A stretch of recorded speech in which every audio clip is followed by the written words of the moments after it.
कहते हैं multi cellular organism, और ये जो है ऑर्गन सिस्टम के बाद एक एडवांस लेवल है।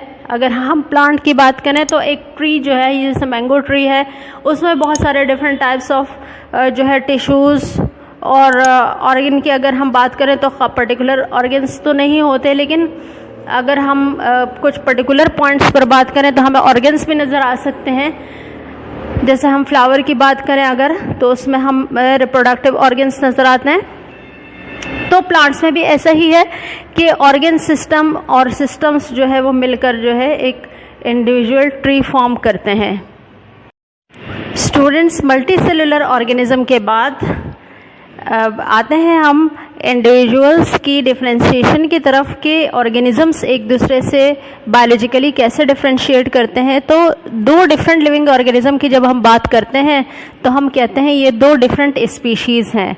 तो दुनिया में जितने भी 1.5 मिलियन ऑर्गेनिजम्स जो है आइडेंटिफाई हुए हैं, इसका मतलब ये है कि ये 1.5 बिलियन स्पीशीज़ आइडेंटिफाई हुई हैं लिविंग ऑर्गेनिजम्स की। लिविंग ऑर्गेनिजम्स की जो एंटिटी है बायोलॉजिकली बेसिक एंटिटी स्पीशीज़, इसको हम ऐसे डिफाइन कर सकते हैं कि ये एक ऐसा ग्रुप ऑफ ऑर्गेनिज्म होता है जो आपस में इंटरब्रीड कर सकता है। यानी दो डिफरेंट स्पीशीज़ होंगी तो वो आपस में इंटरब्रीड नहीं कर सकती, और इंटरब्रीड करके फर्टाइल ऑफस्प्रिंग प्रोड्यूस करते हैं। तो हम कहते हैं कि ये सेम स्पीशी के ऑर्गेनिजम्स हैं। और अगर ये डिफरेंट स्पीशी के ऑर्गेनिजम्स हैं तो इसका मतलब ये है कि ये बायोलॉजिकली डिफरेंट हैं, चाहे मॉर्फोलॉजिकली या फिजिकली जो है वो कितने ही सिमिलैरिटी शो कर रहे हों, तो वो आपस में इंटरब्रीड नहीं कर सकती, और बहुत सारे बायोलॉजिकली जो है उनके स्ट्रक्चर्स में डिफरेंस होता है। तो इंडिविजुअल ऑर्गेनिज्म के बाद जो है उनकी ग्रुपिंग होती है, बड़े बड़े ग्रुप्स जो है बायोलॉजिकल यूनिट्स बनते हैं बड़े बड़े, जिसमें सबसे बड़ा यूनिट है, सबसे पहला बड़ा यूनिट है पॉपुलेशन। पॉपुलेशन एक ऐसा ग्रुप है सिमिलर ऑर्गेनिजम्स का जो एक ही हैबिटेट के अंदर रहता है एक ही वक्त में, और ये एक ही स्पीशी के ऑर्गेनिजम्स होते हैं। तो इस ग्रुप को हम कहते हैं पॉपुलेशन। जैसे population of mango tree, population of cats, population of human being, यानी एक ही जगह ह्यूमन बीइंग का एक बहुत बड़ा ग्रुप होगा तो उसे हम पॉपुलेशन ऑफ ह्यूमन बीइंग कहेंगे। एक जगह अगर बहुत सारी मैंगो ट्रीज़ होंगी तो इसे हम कहेंगे पॉपुलेशन ऑफ मैंगो ट्री। ठीक है, तो ये पॉपुलेशन है जिसमें एक ही स्पीशी के बहुत सारे ऑर्गेनिजम्स एक जगह इकट्ठे होते हैं, एक हैबिटेट में रहते हैं, तो पॉपुलेशन कहलाता है। स्टूडेंट्स, पॉपुलेशन के बाद जो है दूसरा बड़ा जो यूनिट जो है बायोलॉजिकल ऑर्गेनाइजेशन का, दैट इज़ कम्युनिटी। और कम्युनिटी में क्या होता है कि डिफरेंट पॉपुलेशंस जो है वो एक जगह इंटरैक्ट करती हैं एक हैबिटेट के अंदर, या एक जगह एक लोकेशन पर जो है ये रहती हैं, तो इसको हम कहते हैं कम्युनिटी। जैसे एक जगह पर ह्यूमन पॉपुलेशन भी है, एक जगह पर जो है प्लांट्स की भी पॉपुलेशन है, एक जगह पर कैट्स डॉग्स की भी पॉपुलेशन है। तो ये सारी पॉपुलेशंस जो है एक ही जगह पर रह रही हैं, एक ही नॉन लिविंग सराउंडिंग को शेयर कर रही हैं, इंटरैक्ट कर रही हैं। तो इस तरह का जो डिफरेंट पॉपुलेशंस का आपस में इंटरेक्शन है और सेम सराउंडिंग शेयर करना है, इसको कलेक्टिवली हम नाम देते हैं कम्युनिटी का।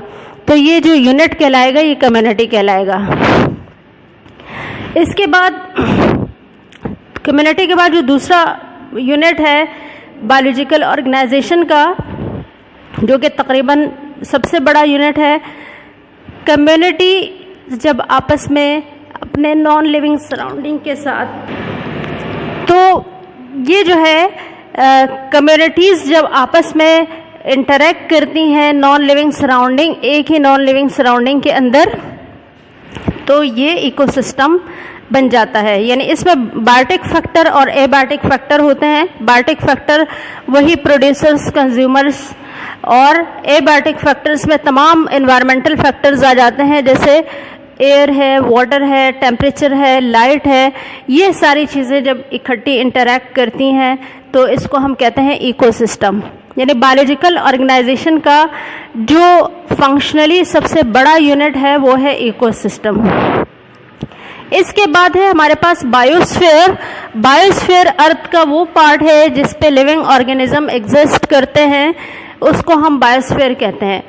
यानी बायोस्फीयर जो है, पूरे अर्थ को हम बायोस्फीयर नहीं कह सकते, लेकिन अर्थ पे कुछ जगहें हैं, यानी कुछ जगह ऐसी हैं जहाँ पे लिविंग ऑर्गेनिज्म नहीं है। मोस्ट ऑफ द पार्ट जो है वो लिविंग ऑर्गेनिज्म जो है ऑक्युपाई किए हुए हैं, या वहाँ पर लिविंग ऑर्गेनिजम्स रहते हैं, उसको हम बायोस्फीयर कहते हैं। तो ये बज़ाहिर सबसे बड़ा यूनिट है बायोलॉजिकल ऑर्गेनाइजेशन का, लेकिन ये फंक्शनली बड़ा यूनिट नहीं है। फंक्शनली सबसे बड़ा यूनिट जो है वो इकोसिस्टम है।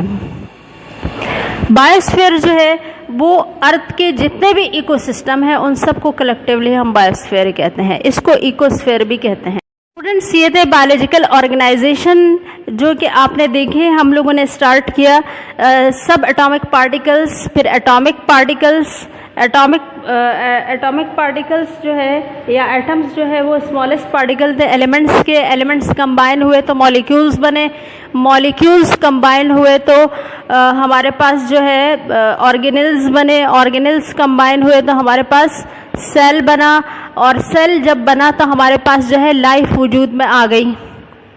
अब कुछ लिविंग ऑर्गेनिज्म जो है वो सिर्फ एक यूनिसेलुलर स्ट्रक्चर रखते हैं, तो वो इसी लेवल पर जो है एक लिविंग ऑर्गेनिज्म बन जाता है। और कुछ ऑर्गेनिज्म जो मल्टी सेलुलर होते हैं तो फिर वो आगे मज़ीद जो है अपने आप को ऑर्गेनाइज करते हैं और मज़ीद कॉम्प्लेक्स होते चले जाते हैं।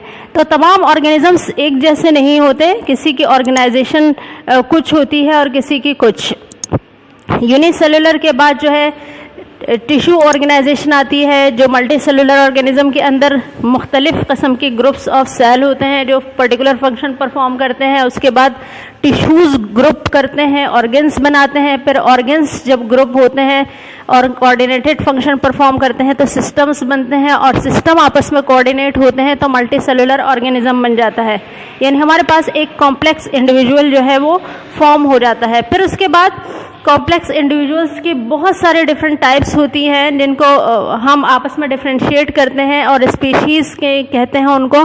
और फिर जब इनकी आपस में ग्रुपिंग होती है ऑर्गेनिज्म की तो पॉपुलेशन फॉर्म करते हैं। यानी सेम ऑर्गेनिज्म का ग्रुप होगा तो पॉपुलेशन होगा, डिफरेंट ऑर्गेनिज्म का ग्रुप होगा तो डिफरेंट पॉपुलेशंस जो है वो आपस में ग्रुपिंग करेंगे तो कम्युनिटी बनेगी, और फिर कम्युनिटी जो है वो अपने नॉन लिविंग सराउंडिंग के साथ इंटरेक्ट करती है तो इकोसिस्टम बनता है। तो ये ग्रेजुअल कॉम्प्लेक्स ऑर्गेनाइजेशन है जिसमें लिविंग ऑर्गेनिज्म जो है आपको नज़र आते हैं, ये हम स्टडी करते हैं बायोलॉजी में। आई होप कि ये आपको समझ आ गया होगा। Thank you.